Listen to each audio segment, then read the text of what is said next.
الذين يؤمنون بالغيب ويقيمون الصلاة ومما رزقناهم ينفقون. صدق اللہ العظیم. ان آیات کا ترجمہ گزشتہ درس میں ہو چکا. میں دوبارہ ایک مرتبہ استحضار کے طور پر آپ کی گوش گزار کر دیتا ہوں.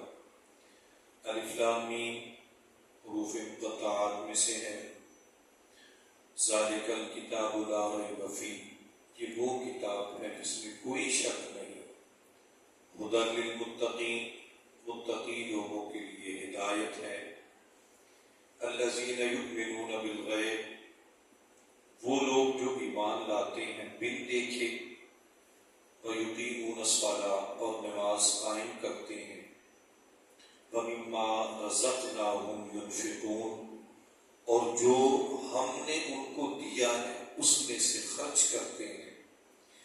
والذین یؤمنون بما انزل الیک وما انزل من قبلک، اور وہ لوگ جو ایمان لاتے ہیں اس پر جو اتارا گیا آپ سے پہلے. وما انزل من قبلک، اور جو اتارا گیا، اور وہ لوگ جو ایمان لاتے ہیں اس پر جو اتارا گیا آپ کی طرف. وما انزل من قبلک، اور جو اتارا گیا آپ سے پہلے. وبالآخرۃ ہم یوقنون، اور وہ آخرت پر یقین رکھتے ہیں. اولئک علی ھدی من ربہم واولئک ھم المفلحون، یہی لوگ ہدایت پر ہیں ان کے رب کی طرف سے. واولئک ھم المفلحون، اور یہی جو لوگ کامیاب ہونے والے ہیں. ان آیات کی وضاحت سنیں پھر انشاءاللہ اس سے آگے چلتے ہیں. ذہن یہ بنایا ہے کہ ایک رکوع پہ لے کے آئیں، ہر ہفتے میں ایک رکوع ہو. اس طرح یہ انشاءاللہ 2 سال میں ہمارا قرآن پاک مکمل ہوگا انشاءاللہ. اچھا جی، الذین یؤمنون بالغیب. گزشتہ جمعے قرآن کے فضائل، گزشتہ درس میں قرآن کے فضائل کے حوالے سے بات ہو گئی، متقین کا تذکرہ ہو گیا. یہ سورہ بقرہ ہے اور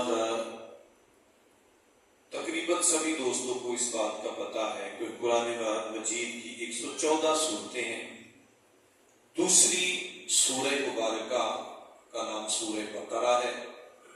بقرہ کا لفظی معنی ہوتا ہے گائے، اور اس سورہ مبارکہ کے 8ویں رکوع میں گائے کو ذبح کرنے کا تفصیل سے ذکر موجود ہے. اس گائے کے ذکر کی وجہ سے اس سورت کا پورا نام ہی سورہ بقرہ رکھ دیا گیا. ابتدا کے اندر ہی اللہ تعالیٰ نے انسان کو 3 حصوں میں تقسیم کر دیا ہے. دنیا میں جتنے انسان ہیں وہ 3 حصوں میں ہیں. نمبر 1 مومن یا مسلم، وہ ایک ہی کیٹیگری گنی جائے گی. نمبر 2 کافر، اور نمبر 3 منافق. ابتدا کے اندر ہی اللہ تعالیٰ نے انسانیت کی تقسیم بنا دی، مومن، کافر اور منافق. سب سے پہلے رب تعالیٰ نے مومن کا ذکر کیا ہے، جو میرے مومن بنتے ہیں. اب اس میں ایک چیز ہے ایمان اور اسلام. ایمان اور اسلام. آج تو ہر بندہ ہی اپنے آپ کو مومن کہنے پہ تلا ہوا ہے کہ میں مومن ہوں، ہم مومن ہیں. دیکھنا یہ ہے کہ مومن حقیقت میں کسے کہا جاتا ہے، یا مومن کی تعریف کیا ہے. جو یؤمنون بالغیب کا لفظ ہے کہ وہ لوگ جو بن دیکھے اللہ پر ایمان لاتے ہیں، بن دیکھے اللہ کو مانتے ہیں. لیکن یہ ایمان والے کون ہیں؟ ایمان کسے کہا جاتا ہے؟ تو ایمان کے لیے 3 شرطیں ہوتی ہیں. سب سے پہلے بندہ زبان سے مانے کہ اللہ ہے، نبی ہیں، کتابیں ہیں، فرشتے ہیں، رسول ہیں، قیامت ہے، آخرت ہے. ان سب چیزوں کا زبان سے اقرار کرنا پہلی شرط. دوسری شرط کیا ہے کہ صرف زبان سے نہیں، دل سے مانے، دل سے بھی قبول کرے. یقین کامل ہو اللہ کی ذات کے اوپر، نبیوں، پیغمبروں، رسولوں کے اوپر، کتابوں اور فرشتوں اور آخرت کے اوپر. یہ دوسری شرط ہے مومن کے لیے. اور تیسری شرط کیا ہے؟ کہ عملی طور پر اس کا اظہار بھی کرے، اپنے عمل سے بھی ظاہر ہو، ثابت کرے کہ میں مومن ہوں. مثال کے طور پر اللہ کے دربار میں جھکنا، اللہ کے راستے میں خرچ کرنا، یہ عملی طور پر کرنے والے کام ہیں. اسی لیے آپ دیکھیں، آپ شروع سے اپنے بچوں کو ایک بات پڑھاتے ہیں، سکھاتے ہیں. چھوٹے بچے ہوتے ہیں نا تو ماں سکھانا شروع کرتی ہے. اسلام نے کتنے رکن نہیں، جو 5 ارکان شروع سے بچے کو سکھائے جاتے ہیں. کلمہ ہے، نماز ہے، روزہ ہے، زکوٰۃ ہے اور حج ہے. ان میں کلمے کا تعلق زبان کے ساتھ ہے، باقی چاروں کے چاروں کا تعلق انسان کے اعمال کے ساتھ ہے. چاہے اس میں پیسہ خرچ کرے یا اس میں جسمانی مشقت سے روزہ رکھنا، نماز پڑھنا جسمانی مشقت ہے، پیسہ خرچ کرنا زکوٰۃ ہے، اور حج کے اندر پیسہ بھی ہے اور جسمانی مشقت بھی ہے، دونوں چیزیں ہیں. تو اپنے عمل سے اس کا اظہار بھی کرنا، پھر جا کے ایمان بنتا ہے. پھر ایسے بندے کو مومن کہا جاتا ہے. اور مسلمان ہونے کے لیے صرف زبان سے کہنا لا الہ الا اللہ محمد الرسول اللہ، جس نے کلمہ طیبہ پڑھ لیا وہ مسلمان ہے. اور ہمیں اس بات پہ فخر ہونا چاہیے کہ حضرت ابراہیم علیہ السلام جو جن کو ہمارے آقا صلی اللہ علیہ وسلم نے بھی اپنا دادا قرار دیا ہے، جد الانبیاء ہے. حضرت ابراہیم علیہ السلام نے بھی یہ دعا مانگی تھی، ربنا وجعلنا مسلمین. جب خانہ کعبہ بنا رہے تھے نا دونوں باپ بیٹا حضرت ابراہیم اور حضرت اسماعیل علیہ السلام، تو جناب ابراہیم دعا مانگ رہے ہیں اور اسماعیل علیہ السلام آمین کہہ رہے ہیں. ان میں سے ایک دعا یہ تھی، ربنا وجعلنا مسلمین، اللہ ہمیں مسلمان رکھنا، اپنا فرما بردار بنانا. اور پھر آگے فرمایا وَمِن ذُرِّيَّتِي أُمَّةً مُسْلِمَةً لَكَ، جو ہماری نسل آئے، جو ہماری اولاد ہو، اللہ ان اولادوں کو بھی اپنا فرما بردار رکھنا، مسلمان بنانا. تو یؤمنون بالغیب، ایمان کی وضاحت آ گئی کہ ایمان کے لیے 3 شرطیں ہیں، زبان سے، دل سے اور اعمال سے. اب جو ابتدا کے اندر میں نے جو گزارش کی کہ 3 کیٹیگریز میں انسان کو تقسیم کیا رب تعالیٰ نے، اللہ نے سب سے پہلے مومنوں کا ذکر کیا ہے. ایسے ہی دعویٰ نہیں ہوتا کہ جی ہم مومن ہیں. مومن کے لیے یہاں پر اللہ تعالیٰ نے پھر ان کی صفات بیان کی. کیسے پتا چلے گا کون مومن ہے؟ اس کی نشانی کیا ہوگی؟ اللہ تعالیٰ فرماتے ہیں اس کی نشانی، پہلی نشانی یہ یقیمون الصلاۃ، وہ نماز قائم کرتے ہیں. یہ مومن کی سب سے پہلی نشانی ہے. اب اس سے آپ اندازہ لگا دیں، اگر اسی آیت کریمہ کی نقیض نکالی جائے کہ مومن کی نشانی وہ ہے جو نماز پڑھنے والے ہیں، اس کا مطلب ہے جو نماز نہیں پڑھتا وہ پھر مومن نہیں کہتا ہے. اس آیت کریمہ کے روح سے ان میں منطق اور ان میں فلسفہ، اگر ان دونوں علوم کو لیا جائے نا، ان دونوں علوم کے اندر ہر چیز کی نقیض نکالی جاتی ہے. نقیض کا مطلب ہوتا ہے مخالف پہلو نکالنا، مخالف سمت کو دیکھنا. اللہ نے مومنین کی پہلی صفت یہ بیان کی، یقیمون الصلاۃ، نماز قائم کرتے ہیں. جو نہیں کرتے وہ مومن کی صف سے نکل گئے، مومنین کی صفات سے نکل گئے. دعوے جتنے مرضی کرنے والے ہوں، سب سے پہلے نماز ہے. اب نماز، اس کے بارے میں امام الانبیاء نے فرمایا قرۃ عینی فی الصلاۃ، نماز میری آنکھوں کی ٹھنڈک ہے. اور یہ میں حدیث پاک پڑھ رہا تھا، نبی علیہ الصلوۃ والسلام ارشاد فرماتے ہیں، یہ مسلم شریف کی حدیث پاک ہے، حضور فرماتے ہیں جس نے جان بوجھ کر ایک نماز چھوڑی، جان بوجھ کر ایک نماز چھوڑی، اللہ کے نبی فرماتے ہیں اس کو جہنم کے ایک حکم میں رکھا جائے گا. پوچھا گیا یا رسول اللہ وہ حکم کیا ہے؟ وہ کس کو کہتے ہیں؟ حکم کس کو کہتے ہیں؟ تو امام الانبیاء نے فرمایا کہ حکم کا مطلب ہے کہ جتنا 80 سال کے اندر ایک بندہ مسافت اور سفر طے کرتا ہے، 80 سال کی مسافت پر جہنم کی ایک گہرائی کو حکم کہا جاتا ہے، وہاں پہ اس کو رکھا جائے گا۔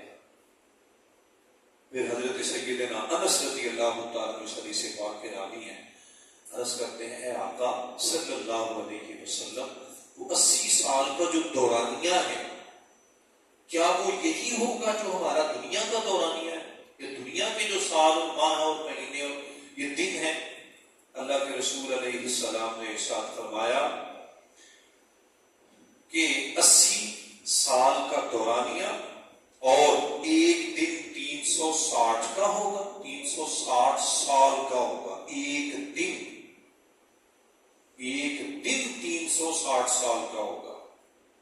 پھر اللہ کے رسول علیہ السلام نے فرمایا کہ جیسے تم اپنی گنتی میں 1000 سال لیتے ہو نا، یہ مثال دے رہے ہیں حضور، تمہاری گنتی کے 1000 سال اور اس گنتی کا 1 سال، تمہاری گنتی کے 1000 سال اور اس آخرت کا 1 سال برابر ہوگا، اور فرمایا 80,000 سال اس کو جہنم میں رکھا جائے۔ اس نے جان بوجھ کر ایک نماز چھوڑ، آج دعویٰ تو ہر بندہ کرتا ہے، دعویٰ کرنے والے بڑے لوگ ہیں۔ اچھا اس میں کچھ نماز کے حوالے سے کچھ اور چیزیں بھی ذرا سمجھ جائیں۔ نماز فرض ہوتی ہے معراج شریف کے موقع پر، جب حضور اللہ کے قرب پہ تشریف لے جاتے ہیں تو نماز کا تحفہ دیا جاتا ہے۔ معراج سے پہلے بھی کیا حضور نماز پڑھتے تھے؟ اس میں یاد رکھیے گا، معراج شریف سے پہلے نبی علیہ الصلوۃ والسلام 2 رکعت صبح طلوع آفتاب سے پہلے اور 2 غروب آفتاب کے بعد، یہ حضور پہلے بھی ادا فرمایا کرتے تھے۔ اور حضرت تاجدار صداقت سیدنا صدیق اکبر نے پوچھا یا رسول اللہ صلی اللہ علیہ وسلم، آپ یہ دو رکعتیں اس طرح صبح ادا کرتے ہیں اور 2 رکعتیں شام کو ادا کرتے ہیں، حالانکہ آپ کو آپ کے رب نے یہ حکم نہیں دیا، آپ پھر بھی ادا کرتے ہیں۔ اللہ کے رسول علیہ السلام نے فرمایا اے میرے دوست ابو بکر، جب میں اللہ کے حضور کھڑا ہوتا ہوں نا اللہ کے دربار میں، تو مجھے اتنا سکون اور راحت محسوس ہوتی ہے کہ جیسے وقت گزرتا جاتا ہے اللہ کا جلوہ میرے چہرے کے سامنے عیاں ہوتا جاتا ہے، سبحان اللہ، اور میں اپنے رب کو دیکھتا جاتا ہوں۔ اسی لیے امام غزالی رحمۃ اللہ علیہ ارشاد فرماتے ہیں ان ساجد یسجد بین قدمی الرحمن، آپ فرماتے ہیں کہ سجدہ کرنے والا بندہ جب زمین پہ اپنا سر رکھتا ہے نا تو بظاہر اس کا سر زمین پہ ہوتا ہے، حقیقت میں اس کا سر اللہ کے قدموں میں پڑا ہوتا ہے۔ اور جب بندہ رب کے قدموں میں اپنا سر رکھ دے تو پھر میرا رب کیوں نہ مانے، جو خود کہتا ہے میں الرحمن بھی ہوں، میں رحیم بھی ہوں، میں غفور بھی ہوں، میں غفار بھی ہوں، میں ستار بھی ہوں، میری کتنی شانیں ہیں۔ پھر وہ خود کہتا ہے نبئ عبادی انی انا الغفور الرحیم، اے میرے محمد ان کو بتاؤ، اللہ کہتا ہے میں بڑے بخشنے والا ہوں، میں بڑے رحم کرنے والا ہوں۔ اچھا اب یہ دیکھیں نماز کی تقسیم 2 رکھتے ہیں، 3 رکھتے ہیں اور 4 رکھتے ہیں، یہ تقسیم کیوں ہے؟ اس کی کیا وجہ ہے؟ 2 رکعتوں والی نماز ہے، یعنی فرائض 2 رکعتوں والی ہے، 3 رکعتوں والی ہے، 4 رکعتوں والی ہے، اس کی وجہ کیا ہے؟ اس کی وجہ یہ ہے کہ نبی علیہ السلام جب معراج شریف میں آسمان پہ تشریف لے گئے تو اللہ کے فرشتے اللہ کے حضور رکوع سجدہ اور اس کے بعد قیام یعنی نماز پڑھ رہے ہیں۔ کچھ فرشتے ایسے تھے جن کے 2 پر تھے، کچھ فرشتے ایسے تھے جن کے 3 پر تھے، کچھ فرشتے ایسے تھے جن کے 4 پر تھے۔ اب جیسے جیسے پر بڑھتے جاتے نا تو اس فرشتے کی چمک میں اضافہ ہوتا جاتا، اس کی روشنی میں اضافہ ہوتا۔ اللہ کے نبی علیہ السلام نے جب فرشتوں کو دیکھا کہ 2 پر والے، 3 والا اس سے زیادہ روشن ہے، 4 والا اس سے زیادہ روشن ہے، تو حضور علیہ السلام کو جب نماز کا تحفہ ملا السلام نے فرمایا عرض کی مولا یہ جو فرشتے کر رہے ہیں اور جیسے جیسے ان کے پر بڑھتے ہیں تو ان کی چمک اور روشنی بھی بڑھتی جاتی ہے. اللہ یہ جو مجھے نمازیں دی ہیں ایسا نہ ہو کہ میرے امتی 2 پڑھیں تو چمک اور ہو, 3 پڑھیں تو چمک اور بڑھ جائے, 4 پڑھیں تو چمک اور بڑھ جائے. امام الانبیاء نے جب اللہ کی بارگاہ میں یہ گزارش کی نا تو رب تعالیٰ نے اس بات کو قبول فرما لیا اور فرمایا اے محمد اپنی امت کو بتا دینا جب فجر کی پڑھو گے 2 رکعتوں میں تمہارا چہرہ چمکے گا, جب 3 رکعتوں پہ آؤ گے تو چہرہ اور نکھر جائے گا, اور جب 4 پڑھو گے تو اس میں اور نور اور چاشنی پیدا ہو جائے گی. تو یہ جو رکعتوں کی تقسیم ہے نا یہ اس وجہ سے کی گئی. پھر اس میں ایک اور بات بھی یاد رکھیے, جو نماز فجر ہے یہ سب سے پہلے حضرت آدم علیہ السلام نے پڑھی تھی. نماز فجر حضرت آدم علیہ السلام نے پڑھی. نماز ظہر حضرت ابراہیم علیہ السلام نے پڑھی. اس کے بعد نماز عصر یہ حضرت یونس علیہ السلام نے پڑھی. نماز مغرب یہ حضرت عیسیٰ علیہ السلام نے پڑھی. نماز عشاء حضرت موسیٰ علیہ السلام نے پڑھی. اب یہ 5 انبیاء کا طریقہ یا ان کی یہ عبادات, امام الانبیاء صلی اللہ علیہ وسلم دعا کرتے ہیں اے اللہ انبیاء کی عبادات میری امت کو عطا فرما دے. اللہ نے وہ انبیاء کی عبادات اس امت کے مقدر میں رکھ دی. اب یہ 5 نمازیں آ گئی. پھر نماز وتر. نماز وتر پچھلے انبیاء میں سے کسی نے وتر نہیں پڑھی. جیسے میں نے عرض کیا کہ فجر ظہر عصر مغرب یہ انبیاء پڑھتے رہے, لیکن وتر کسی نبی نے نہیں پڑھی. وتر یہ میرے مصطفیٰ کریم کی سنت ہے, حضور نے ان کو شروع کیا. اور اس کی وجہ کیا رکھی؟ حضرت انس بن مالک رضی اللہ, یہ میرے پاس فیوض الرحمان روح البیان ہے, یہ علامہ اسماعیل حقی رحمۃ اللہ علیہ کی, یہ اس نے حدیث پاک لے کے آئے ہیں کہ نبی علیہ السلام نے جب وتر ادا کیا تو پہلی مرتبہ حضور نے جب وتر پڑھی تو حضرت انس رضی اللہ تعالیٰ, کیونکہ یہ حضور کے ساتھ رہتے تھے, یہ حضور کا مصلی مبارک, حضور کے جوتے, حضور کا لوٹا, یہ چیزیں اٹھایا کرتے تھے, حضور کا وسادہ تکیہ مبارک یہ رکھا کرتے تھے. تو انہوں نے پوچھا کہ یا رسول اللہ صلی اللہ علیہ وسلم آج آپ نے یہ جو نماز وتر پڑھی ہے آقا. اچھا یہاں سے ایک اور بات بھی جو ہے نا علماء مسئلہ نکالتے ہیں, جو یہ لوگ ایک تصور دیا جاتا ہے کہ حضور کے کرنے یا کہنے سے کچھ نہیں ہوتا. نماز وتر اللہ کی طرف سے نہیں ہے, اللہ کی طرف سے یہ حکم نہیں ہے. نماز وتر میرے مصطفیٰ کریم علیہ السلام نے خود سے پڑھی, حکم خداوندی نہیں تھا. حضور علیہ السلام نے ارشاد فرمایا اے انس میں یہ نماز وتر اس لیے پڑھ رہا ہوں کہ جس بندے نے فجر ظہر عصر مغرب عشاء پڑھی, عشاء تک ممکن ہے کہیں کوئی گناہ چھوٹا سا رہ گیا ہو جو بخشش نہ ہوا ہو, تو میں نے یہ وتر کو اپنی سنت کے طور پر شامل کر دیا تاکہ جو بچے کچے گناہ ہیں اللہ وہ بھی معاف فرما دے. سبحان اللہ. تو یہ نمازیں بھی تو اس طرح کی 5 نمازیں. اچھا اس میں پھر آگے نماز کے بعد تسبیحات پڑھتے ہیں, سبحان اللہ, الحمدللہ, اللہ اکبر. ان کو تسبیحات فاطمہ کہا جاتا ہے. بی بی پاک حضور کی بارگاہ میں تشریف لاتی ہیں, اللہ کے رسول دیکھے میرے ہاتھ چھالے پڑے ہوئے ہیں, کام کر کر کے تھک چکی ہوں, سنا ہے آپ کے پاس کچھ غلام آئے ہیں تو مجھے بھی ایک غلام دے دو جو میری خدمت کرے, گھر کا نظام چلائے. امام الانبیاء نے اپنی بیٹی کے ماتھے پہ بوسہ دیا اور فرمایا فاطمہ کیا میں تمہیں اس سے بہتر چیز نہ دے دوں؟ سیدہ آپ عرض کرتی ہیں بابا حکم. آپ نے ارشاد فرمایا ہر نماز کے بعد 33 مرتبہ سبحان اللہ, 33 مرتبہ الحمدللہ اور 34 مرتبہ اللہ اکبر پڑھ لیا کرو, جنت کے دروازے کھل جائیں گے اور جنت کے فرشتے تمہارا انتظار کرتے نظر آئیں گے. اب یہ جو وظائف ہیں الحمدللہ, لا الہ الا اللہ, یہ بھی پہلے انبیاء کے ہیں. دیکھیں اس امت پر کتنا رب کا احسان عظیم ہے کہ انبیاء کے وظائف اس امت کو دیے ہیں, آپ عوام الناس کی دیے ہیں. اب جو سبحان اللہ ہے یہ حضرت جبریل کا وظیفہ ہے. اب سوچیں جبریل کی پرواز کہاں تک ہے. اگر اس مثال میں جاؤں نا جبریل کی پرواز کہاں تک ہے. چل ایک چھوٹی سی مثال میں دے دیتا ہوں. حضرت یوسف علیہ السلام کو جب کنویں میں گرایا گیا تھا تو کنویں میں گراتے ہوئے اب کنویں کا فاصلہ کتنا ہوگا, اور ایک چیز کو اوپر سے وزنی چیز کو گرائیں تو زمین پہ آتے کتنی دیر لگتی ہے. حضرت یوسف کو جو ہی گرایا گیا تو جبریل اللہ کے عرش کے سائے کے نیچے کھڑے تھے, سدرا پہ تھے.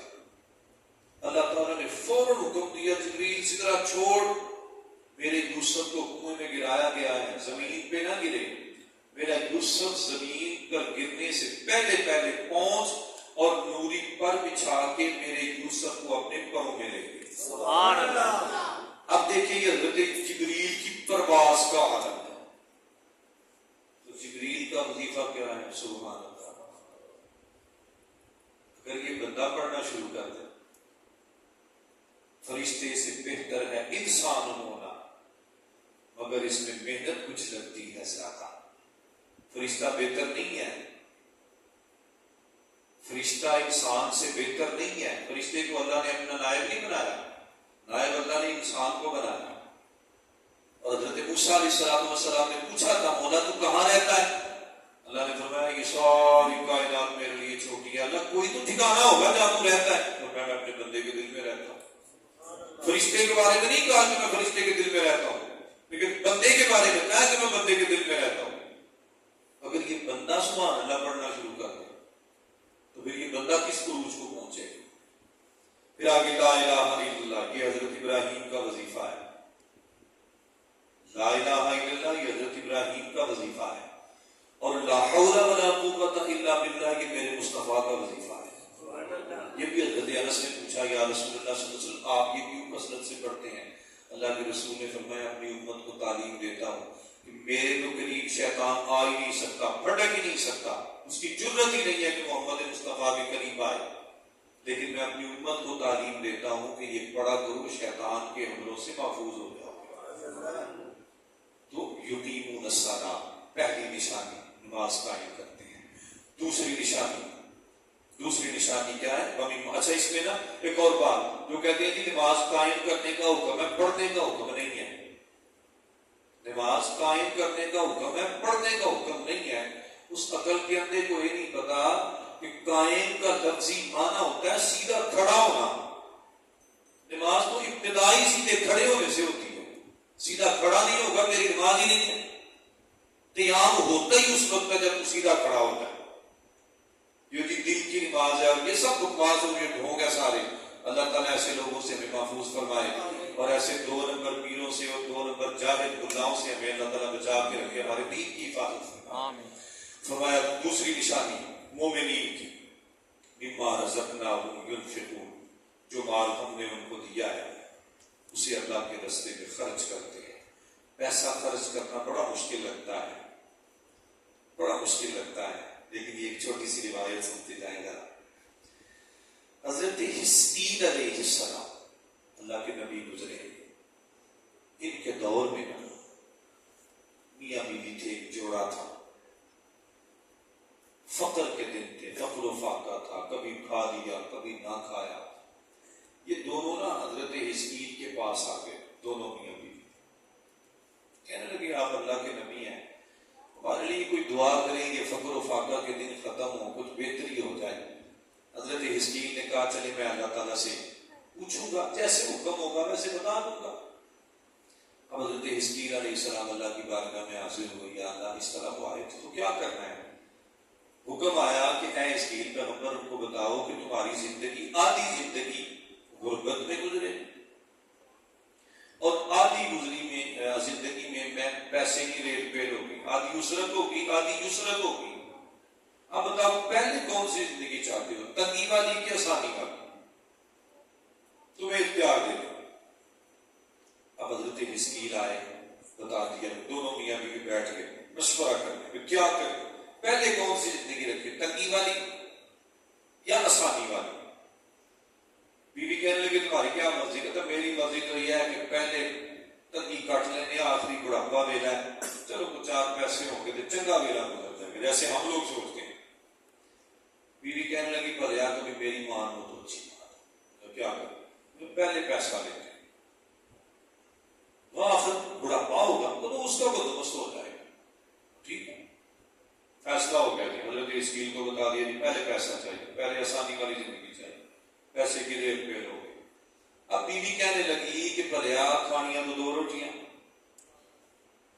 کتنا کھا لو گے؟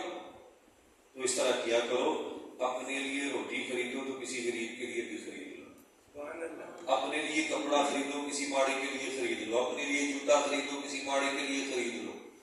شوہر نے کہا اس کا فائدہ کیا ہوگا؟ تم کرو تو صحیح. اب وہ کرتا رہا، یہ سلسلہ چلتا رہا.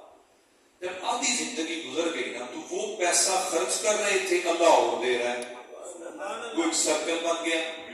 جب آدھی زندگی گزر گئی تو حضرت حزقیل علیہ السلام کو خیال آیا کہ میں جا کے دیکھوں بھائی ان کی آدھی زندگی تو گزر گئی، جو آپ آگے فقر و فاقہ اور غربت کی زندگی شروع ہوگی تو میں دیکھوں تو صحیح ان کا حال کیا ہے. حضرت حزقیل کے وہاں پہ گئے تو جناب ریل پہ لگی ہوئی ہے، جانور بندے ہوئے ہیں، نوکر چاکر، بہاریں لگی ہوئی ہیں. حضرت حزقیل علیہ السلام اللہ کی بارگاہ میں یا اللہ ان کی تو آسانی والی زندگی تو گزر گئی، اب تو غربت والی زندگی تھی ان کی، تو یہ تو یہاں پہ معاملہ ہی الٹ ہے. رب تعالیٰ نے ارشاد فرمایا اے میرے حزقیل پیغمبر، انہوں نے جو میں نے ان کو کثرت سے مال دیا نا انہوں نے خود نہیں کھایا بلکہ اپنے ساتھ ساتھ میرے بندوں کو بھی کھلایا ہے، اور جتنا یہ میرے بندوں کو کھلاتے رہے ہیں میں 10 گنا بڑھا کے ان کو دیتا رہا، اور اب ان کا آخر تک یہی معمول ہے. تو مما رزقناہم ينفقون، یہ دوسری نشانی. تیسری نشانی کیا فرمایا؟ والذین یؤمنون بما انزل الیک وما انزل من قبلک، جو آپ سے پہلے کتابیں آئیں ان کو بھی ماننے والے، جو آپ کی طرف کتاب آئی ان کو بھی ماننے والے. اب یہاں پر آپ کے بعد کتاب کا ذکر نہیں ہے، پہلی کتابوں کا ذکر ہے، اور جو آپ کی طرف نازل ہوئی اس کتاب کا ذکر ہے، بعد کا ذکر نہیں ہے. اس کا مطلب یہ ہوا کہ رب نے پہلے کلیئر کر دیا کہ رسول کریم علیہ السلام کے بعد اب نبوت کا دروازہ بند ہے. اب آپ کے بعد کوئی نبی نہ آیا نہ کوئی آئے گا. جو کرے گا دعویٰ کرے گا وہ جھوٹا ہوگا، دجال ہوگا، کافر ہوگا، بے ایمان ہوگا. نبی علیہ السلام کے بعد نہ کوئی کتاب ہے، نہ کوئی امت ہے، نہ کوئی نبی ہے. تو فرمایا پہلی کتابوں کو بھی ماننے والے. اب کتابیں ہیں 2 قسم کی، کچھ کتابیں ہوتی ہیں، کچھ صحیفے ہوتے ہیں. کتاب اس کو کہا جاتا ہے کہ جس میں پوری زندگی کے نظام کے مسائل موجود ہوں، وہ کتاب ہوتی ہے. اور صحیفہ اس کو کہتے ہیں جس میں کسی ایک موضوع کے متعلقہ باتیں، کسی ایک موضوع کے متعلقہ باتیں.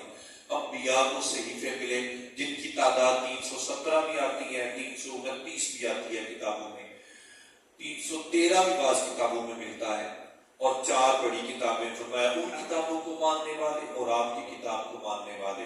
اور 5ویں نشانی کیا آ گئی؟ وبالآخرۃ ہم یوقنون، کہ آخرت پر بھی یقین رکھتے ہیں. اور آخرت پر یقین کیا ہے؟ کہ ہم نے چند سالہ زندگی گزار کے مرنا ہے، قبر میں جانا ہے، اور قبر سے دوبارہ اٹھیں گے، زندہ ہوں گے، اپنے رب کے حضور حاضر ہوں گے، اپنے اعمال کا حساب و کتاب دیں گے، پھر رب تعالیٰ کی طرف سے جزا و سزا کا معاملہ ہوگا. اس پر بھی یقین رکھتے ہیں. یہ 5 نشانیاں آ گئی مومنین کی. پہلی نشانی کے بن دیکھے مانتے ہیں، دوسری نشانی نماز قائم کرتے ہیں، تیسری نشانی جو رب نے پیسہ مال دیا ہے اسے خرچ کرتے ہیں، چوتھی نشانی تمام آسمانی کتابیں چاہے رسول پاک سے پہلے ہیں یا رسول پاک کی کتاب ہے قرآن مجید، تمام کتابوں کو ماننے والے، ان پر ایمان و یقین رکھنے والے. اور 5ویں نشانی بالآخرۃ ہم یوقنون، آخرت پر یقین رکھتے ہیں. ان کے بارے میں انعام کا تذکرہ فرما دیا. فرمایا اولئک علی ھدی من ربہم واولئک ھم المفلحون، یہ ہدایت یافتہ ہے اور رب کی طرف سے ہدایت پر ہیں، اور یہی دنیا میں بھی کامیاب ہونے والے اور آخرت میں بھی کامیاب ہونے والے ہیں. بات کو اختتام کرتا ہوں، بس ایک نکتہ یہاں پہ سمجھ لیں. اس سورہ مبارکہ میں اللہ تعالیٰ نے اپنے پیارے حبیب کے 4 دوستوں کا ذکر بھی اسی سورہ مبارکہ میں کیا. حضور کے چاروں خلفاء، تاجدار صداقت سیدنا صدیق اکبر، تاجدار عدالت سیدنا فاروق اعظم، تاجدار صحابت سیدنا عثمان غنی، اور تاجدار شہادت سیدنا مولا علی شیر خدا رضی اللہ عنہم اجمعین، ان کا ذکر بھی انہی جملوں کے اندر ہے۔ وہ کس طرح؟ پہلا جملہ ہے ہدی للمتقین، یہ قرآن متقین کے لیے ہدایت ہے، اور تقوی جناب صدیق اکبر کی واضح صفت ہے، واضح صفت صدیق اکبر کی، جیسے قرآن پاک میں آتا ہے فَأَمَّا مَنْ أَعْطَىٰ وَاتَّقَىٰ وَصَدَّقَ بِالْحُسْنَىٰ، یہ جناب صدیق اکبر ہے، تقوی۔ اس کے بعد دوسری کیا ہے؟ دوسری کیا ہے؟ یؤمنون بالغیب، بن دیکھے ماننے والے، یہ حضرت عمر فاروق تھے، یہ حضرت عمر فاروق کی صفت۔ کیسے کہ جب آپ حضرت عمر فاروق مسلمان ہوئے تھے نا تو حضور کو قتل کرنے کے لیے نکلے تھے، دیکھا نہیں تھا رسول پاک کو، بس راستے میں قرآن سنا تو وہیں میں کہا لا الہ الا اللہ محمد رسول اللہ، ایمان بالغیب، یہ حضرت عمر فاروق کی صفت۔ اس کے بعد تیسری صفت وَمِمَّا رَزَقْنَاهُمْ يُنْفِقُونَ، خرچ کرنے والے، سخاوت، یہ حضرت عثمان کا خاصہ ہے۔ اور آگے فرمایا یقیمون الصلاۃ، نماز پڑھنے والے، یہ مولا علی تھے جن کی نمازوں کی وضاحت اللہ تعالیٰ فرماتا ہے تراہم رکعا سجدا، کہ علی کو جب بھی دیکھو یا رکوع میں نظر آئے گا یا سجدے میں نظر آئے گا۔ تو اللہ تعالیٰ نے قدم قدم پہ نبی کے ان صحابہ کا تذکرے مختلف انداز میں کیے ہیں۔ تو یہ پہلی جو آیت ہم نے 5 آیات پڑھی ہیں، اللہ تعالیٰ نے انسانوں کا پہلا طبقہ مومنین کا تذکرہ اس میں فرمایا۔ اگلے درس کے اندر انشاءاللہ جو دوسرا طبقہ کفار ہے اس کا ذکر کریں گے۔ اللہ تعالیٰ ہم سب کی اس مجلس کو قبول فرمائے، ہماری اس کوشش کو قبول فرمائے، ہمیں اپنے دین سے، قرآن سے اللہ محبت اور شرف عطا فرمائے۔ اللہم صلی علی سیدنا ومولانا محمد مبارک وسلم علیہ، ربنا آتنا فی الدنیا حسنہ وفی الآخرۃ حسنہ وقنا عذاب النار۔ میرے مالک تیرے فضل سے، تیرے کرم سے، تیرا دین سیکھنے کے لیے، تیری کتاب سیکھنے کے لیے بیٹھتے ہیں، مولا کریم ہم سب کا بیٹھنا قبول فرما، ہم سب کی اس کوشش کو درجہ قبولیت عطا فرما، ہم سب کے لیے یہ سیکھنا، سننا، سنانا آخرت کا سامان بنا دے، اس کا ثواب ہمارے تمام اعزاء و اقرباء جو دنیا سے چلے گئے ان کو عطا فرما۔ اس مسجد کو بنانے والے، سجانے والے، آباد کرنے والے، اس کے معاونین، نمازی، امام و خطیب جو جتنے دنیا سے چلے گئے، اللہ سب کی بخشش فرما۔ اللہ ہمارا دین، ہمیں دین بہتر دیا ہے، دنیا بھی بہتر عطا فرما، ہر قلت سے، ہر علت سے، ہر ذلت سے رہائی دے دے، بس اپنے حبیب علیہ السلام کی ترقی گدائی دے دے۔